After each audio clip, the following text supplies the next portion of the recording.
జాతీయ పులుల గణనను ప్రత్యక్ష, పరోక్ష పద్ధతిలో పకడ్బందీగా గుర్తించాలని ఎఫ్డీఓ మక్సూద్ సూచించారు. మంగళవారం పినపాక మండలం ఈబయ్యారం క్రాస్ రోడ్లో గల అటవీ శాఖ కార్యాలయంలో ఫారెస్ట్ రేంజ్ ఆఫీసర్ తేజస్వినితో కలిసి సిబ్బందికి అవగాహన కల్పించారు. పులులు, శాకాహార, మాంసాహార జంతువులను తమ వద్ద గల ప్రత్యేక మొబైల్ యాప్లో డౌన్లోడ్ చేసుకుని తద్వారా మ్యాప్ ఏర్పాటు చేసుకుని అవగాహన కల్పించారు. పులుల గణనలో పులి చారలను గుర్తించడం, పాదముద్రలు, మలం, గోర్లు వంటి ఆధారాలు సేకరించడం, కెమెరా ట్రాప్ను ఉపయోగించడం, అటవీ సిబ్బంది వాలంటీర్ల ద్వారా ప్రత్యక్ష లెక్కింపు వంటి పద్ధతులు ఉపయోగిస్తామన్నారు.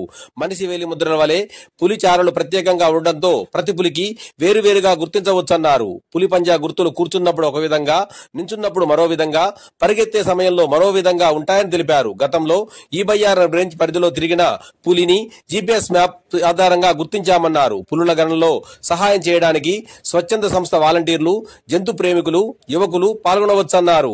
4 సంవత్సరాలకు ఒకసారి జాతీయ పులుల సంరక్షణ అథారిటీ ద్వారా దేశవ్యాప్తంగా పులుల గణన జరుగుతుందని తెలిపారు. ఈ సంవత్సరం డిసెంబర్ 17 నుండి 20 వరకు ఈ కార్యక్రమం చేపడుతున్నట్లుగా ఆయన తెలిపారు.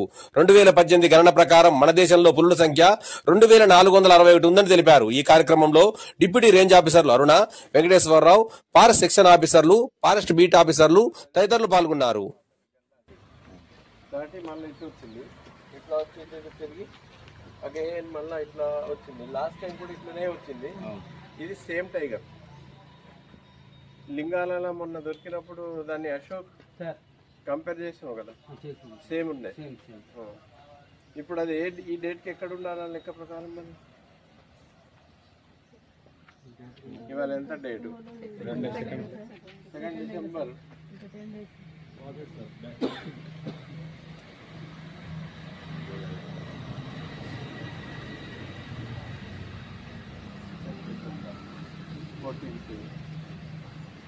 గ్రీన్ లోనే ఎక్కడో అంటే అది ఇంకా రావాలి, ఇంకా రావాలి. ఇంకా 10 days టైం.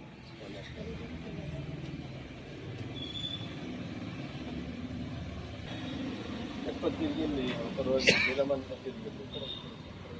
చెక్ వాళ్ళు ఎక్కడ ఉన్నారు?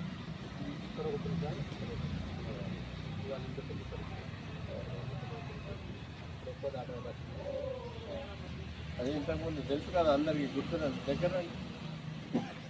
మనకు ఇదే మూమెంట్లా ఎక్కడెక్కడ వచ్చిందో దాని పేరేం పెట్టినాం దగ్గర, అది ఎక్కడెక్కడ దాటిందో టైంతో సహా ఉంది కదా. ఇప్పుడు అదే టైంకి అక్కడికి వస్తుంది.